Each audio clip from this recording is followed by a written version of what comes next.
Solaventi har gjort sig den ulejlighed at teste på et uvildigt laboratorium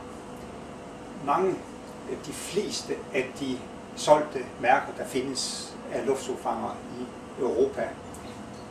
Og der er nogle typer anlæg, der ligesom går igen i de forskellige lande, men tit under forskellige navne, men der er utrolig stor lighed mellem dem, så man godt kunne tro, at de simpelthen er lavet på den samme fabrik, men solgt under forskellige navne.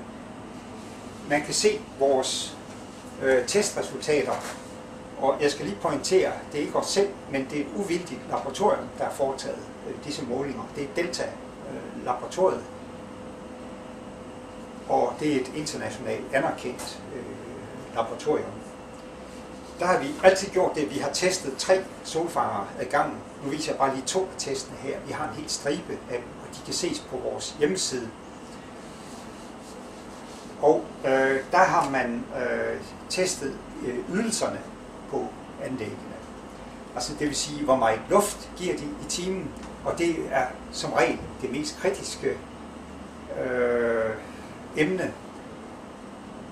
Fordi det at måle en luftmængde, det er ikke noget, man kan gøre som privat forbruger. Man kan kun allerhøjst mærke, at der kommer noget varme ud. Og det uheldige er, at jo mindre luft et anlæg faktisk yder, jo varmere bliver temperaturen, og det bliver ofte forvekslet med, at anlæg det yder mere. Det er lige stik modsat. Og der skal man altså passe virkelig på.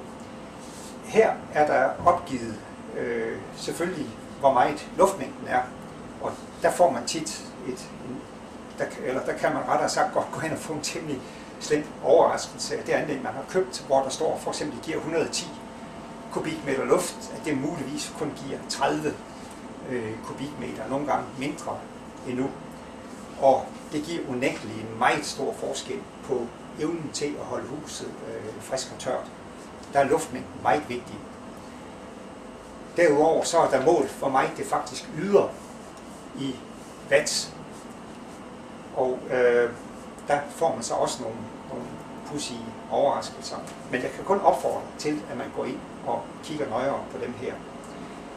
Som eksempel, så kan jeg vise, at sådan et anlæg her, som vejer temmelig godt til og fylder cirka lige så meget som en SV7 på 0,7 kvadratmeter fylder det her anlæg og vejer som sagt godt til, der går mange råvarer i.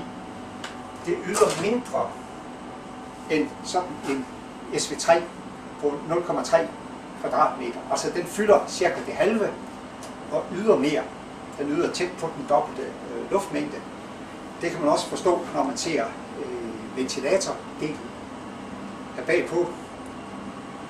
Vi kører altid med en 125 mm udgang på alle vores solfangere.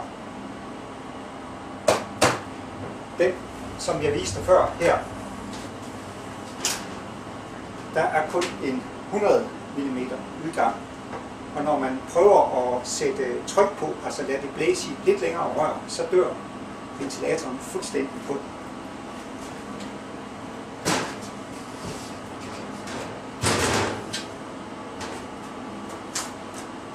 Og dertil kan jeg sige, at de typisk ligger i det samme prisniveau. På den her solfanger, der skal man ikke spekulere på filter heller. Der er ikke nogen elektronik heller, der fedter til. Inden at luften når hen til den elektronik, den kan møde her i ventilatoren, så har den været igennem et filter helt ned til 80 mikron. Og som sagt er der slet ingen filter på den anden solfanger, som vi lige har sammenlignet med.